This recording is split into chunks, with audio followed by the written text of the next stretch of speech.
यदि सामर्थ्य है तो उसकी जीभ काट लेनी चाहिए, यदि सामर्थ्य ना हो तो सभा को छोड़ करके चला जाना चाहिए, नहीं बहुत पाप लगता है।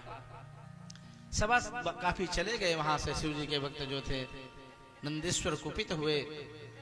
नंदी पुराण में एक श्लोक लिखा है सेठ जी, यो निंदति महादेवम निंद्यमानं शृणोति चा तौ भौ नरकौ प्राप्तौ यावद चंद्र दिवाकरौ। जो व्यक्ति शिव जी की निंदा करता है, नारायण की निंदा करता है, तब तक वह घनघोर नरक को प्राप्त होता है, जब तक सूर्य और चंद्र की सत्ता रहती है। कल्प पर्यंत सज्जनों, महाप्रलय पर्यंत। दक्ष के ऊपर नंदीश्वर कुपित होकर के श्राप देने लगे। ऐ दक्ष, जिस मुख से तुमने भगवान शिव की निंदा की है, मैं श्राप देता हूं, भवत्वद मुखम से रहा, वह तेरा मुख बकरे का हो जाए।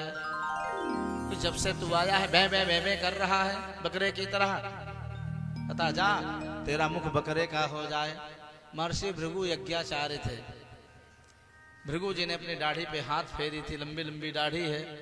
ऐ भृगु, जिस दाढ़ी पर तुमने हाथ फेर कर अपने शिष्य का अनुमोदन किया है, वो तुम्हारी दाढ़ी भी नष्ट हो जाए, भग देवता नेत्रहीन हो जाए, पूषा देवता के दांत टूट जाए, आदि आदि श्राप दिया सज्जनों। भगवान शिव अपने पार्षदों को लेकर के कैलाश पर्वत में गए। कालांतर में दक्ष ने फिर से शिव जी को अपमानित करने के लिए कनखल नामक तीर्थ में, हरिद्वार के पास में गंगा के तट में कनखल तीर्थ है, आप लोग गए होंगे। अभी भी वहां दक्षेश्वर महादेव का दिव्य मंदिर है, दक्ष के द्वारा ही जो स्थापित हुए भगवान। और इस प्रकार से वहां पर बृहस्पति शव नामक यज्ञ की रचना करवाई। सब पुत्रिन को, दामादन को, देवतन ऋषियन को बुलायो, लेकिन शिव जी को तो त्यागा, साथ में अपनी पुत्री सती बिटिया को भी नहीं बुलाया। दक्ष इतना क्रोध स्वभाव का था सज्जनों, इतना धूर्त स्वभाव का था दक्ष। जय जय। इस प्रकार से अब जब देवियां देवगण विमान से उड़ते हुए कनखल की तरफ हिमालय पर्वत से नीचे आ रहे हैं, तो सती ने देखा ये देवियां कहां जा रही हैं, सब बहुत झुंड के झुंड जा रही हैं। देवियों ने देखा सती अभी यही हिमालय पर्वत पर टहल रही हैं, कैलाश पर्वत पर रही हैं। सती तुम अभी गई नहीं, तुम सब क्या कहा रही हो?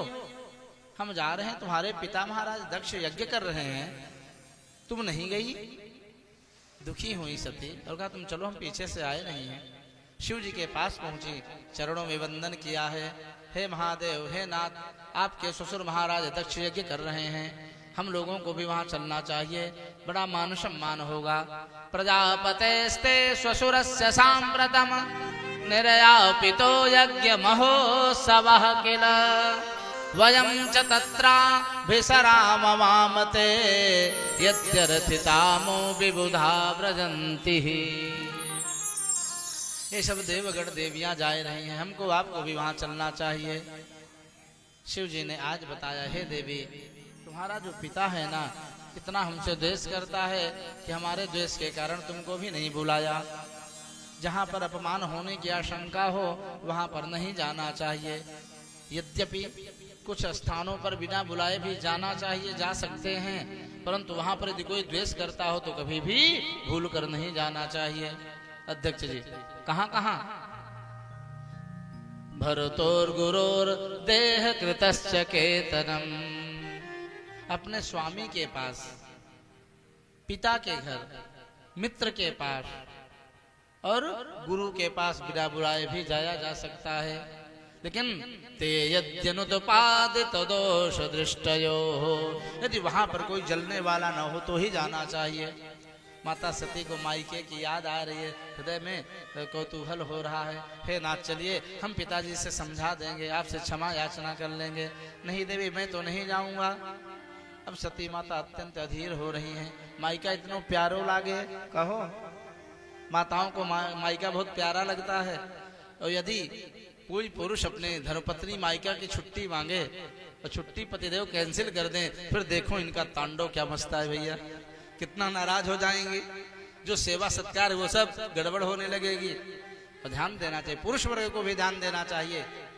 आप तो लोग तो अपने घर में रहते हो इसलिए निश्चिंत हो, लेकिन जो नारी अपने जन्मभूमि को, माता पिता को त्याग करके आती है, उसका वहां संबंध है, वो वहां जन्मी है। गांव की भाषा में कह रहे भैया वहां उसको नारा गाड़ो, बोलो राधे राधे। अब नारा का युग ही चला गया, अस्पताल में सब होने लगा काम।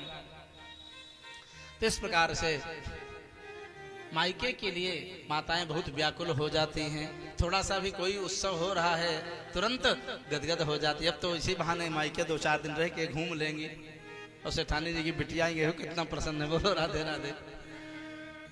इस प्रकार से वो करना भी चाहिए सज्जनों, क्योंकि जननी जन्मभूमिश्च स्वर्गादपि गरीयसी। वाल्मीकि रामायण में भगवान ने स्वयं जन्मभूमि की महिमा गाई है, माता के महत्व को बताया है। जब रावण को मार दिए, विभीषण ने कहा हे प्रभु आप कृपा करके लंका में पदार्पण करिए। अब 14 वर्ष भी पूर्ण नहीं हुआ तो मना कर दिया, लक्ष्मण जी को भेज करके राज्याभिषेक आदि करवा दिया विभीषण जी का।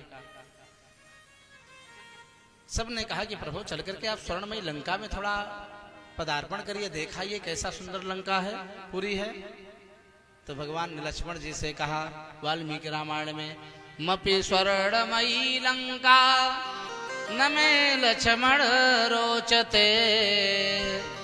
हे लखन भले ही ये लंका स्वर्णपुरी है परंतु मैं न रोचते, मोकु नाय सुहाय रही है, मोकु नाय अच्छी लग रही। क्यों कि अब मेरा 14 वर्ष पूर्ण होने वाला है और यदि 1-2 दिन और विलंब हो जाएगा तो मेरा भैया भरत मुझे नहीं मिलेगा, उसने प्रतिज्ञा कर रखी है। 14 दिन से यदि 1 दिन भी आगे बीतेगा तो हे प्रभु मैं आपके खड़ाहू के साथ सरजू नदी में जल समाधि ले लूंगा। अतः मुझे अपनी जन्मभूमि और माताओं की भैया भरत की याद आ रही है, अतः विलंब होगा, मैं नहीं जाऊंगा। बोलो भक्त वत्सल भगवान की जय हो। बड़े हर्ष के साथ आप लोगों को पुनः सूचित कर दे सज्जनों कि आज श्री राम लीला कमेटी समिति के अध्यक्ष पंकज जी भी आए हैं और आप समस्त लोगों के सहयोग से सानिध्य में 13 फरवरी फाल्गुन कृष्ण पक्ष प्रतिपदा से श्री राम कथा का भव्य दिव्य आयोजन वहां पर प्रारंभ होगा और आप लोग आकर के आनंद से श्री राम कथा सुनिए। सेठ जी के यहाँ कृष्ण कथा और वहां पर श्री राम कथा का आनंद लेंगे हम लोग पुनः। और आज हमारे सेठ जी गया प्रसाद जी के चाचा जी छेदी लाल जी भी आए हुए हैं, उनका भी बहुत बहुत स्वागत है। इस प्रकार से सज्जनों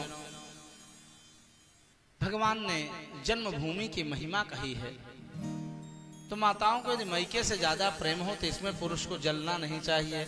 अपने निजी स्वार्थ के लिए ऐसा नहीं कि देवी तुम चली जाओगे तो मुझे रोटी बना के कौन देगा।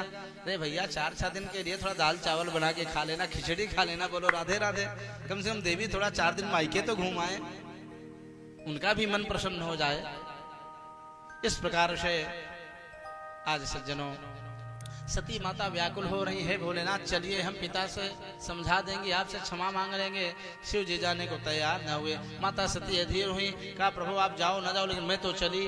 नंदीश्वर को भेजा, बैठा के नंदीश्वर ले गए। सती माता कुछ उद्विग्न चित्त से हैं, पति देव की आज्ञा नहीं माना मैंने, आज्ञा को तिरस्कृत करके चली आई हूं, इसलिए मन अशांत है। वहां गई तो माता प्रसूति नाम है, सती की माता का क्या नाम है? प्रसूति। प्रसूति माता ने अंग में गोद में भर लिया, भेंटा सज्जनों। लेकिन जो बहनें थी वे आकर के व्यंग कसने लगी। देखो भगवान की माया बड़ी प्रचंड है। जब तक बहनें घर में विवाह नहीं होता तब तक बड़ा मेल रहता है, और जब बहनों का विवाह हो जाए 2-4 हो तो कहना क्या है। सब ध्यान रखती हैं, मायके आएंगी, पिताजी ने, अम्मा ने, और बहन ने, भाभी ने, भैया ने किस बहन को कितनी विदाई दी, कैसी साड़ी दी। अगर एक बहन को भाई सुंदर सूरत वाली साड़ी दे दे, मोदी ने 2000 की नोट तो खैर बंदे कर दिया, 1000 रुपया दक्षिणा दे, साड़ी दे, और दूसरी बहन को हल्की साड़ी दे दे और 500 रुपया दे, इतने में अनबन हो जाएगी, नाराज हो जाएगी दूसरी बहन। उसको ऐसा किया, मेरे साथ ऐसा व्यवहार, तो फिर उन बहनों में अंदर का प्रेम कम हो जाता है निजी स्वार्थ के कारण सज्जनों। तो बहनें आकर के व्यंग कस रही हैं, सती तू अभी तक ना आई, हम तेरी कब से बाट जो है रही है, तेने आयो में विलंब कियो। देख बहन कहती, बहन तो को पतो ना है, पिता ने आको बुलायो ना, तो अपने से दौड़ी चली आई है। तो एक कहती है, अरे राम राम, मुझको तो बड़े प्रेम भाव से बुलाया पिताजी ने, ये तो मेरे साथ ऐसा व्यवहार करते तो मैं कभी इनके द्वार पर नहीं आती। सब व्यंग कस रही हैं। गोस्वामी जी ने मेरे संक्षेप में इसको दर्शाया है। सादर मिली एक पुनि माता, भगनी मिली बहुरी मुस्काता। जो बहुरी माने बहुत मुस्का रही हैं, उस मुस्कान में उन बहनों का बड़ा व्यंग भरा हुआ है सज्जनों। इस प्रकार से सती माता अपने बहनों के अपमान को भी सहन कर रही हैं। लेकिन जब यज्ञशाला में परिक्रमा करते हुए घूमने लगी, रुद्र कलश आदि है नहीं, शिव जी का वेदी में चावल पुंज भी स्थान भी नहीं दिया दक्ष पिता ने। क्रोध से कांप गई माता सती। एक पतिव्रता नारी अपने पतिदेव के अपमान को कैसे सह सकती है। दक्ष यज्ञशाला में बैठा हुआ है, अंदर पास में सती पहुंची, अरे नीच दुष्ट का दक्ष।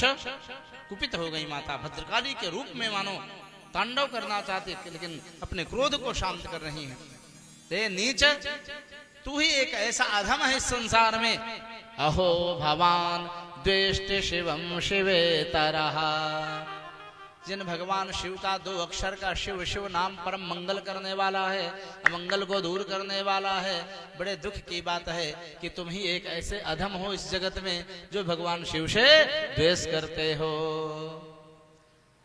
मैं तुम्हें दंडित करती, परंतु मर्यादा नहीं कहती। कोई पुत्री पिता को दंड दे, इस मर्यादा के कारण मैं तुम्हें तो नहीं दंडित करूंगी, परंतु अपने आप को अवश्य दंडित करूंगी, क्योंकि हम अपने पतिदेव महादेव की आज्ञा को तिरस्कृत करके आई हैं। अतस्तवोत्पन्नमिदं कलेवरम न धारयस्य सितकंठगर्हिणः।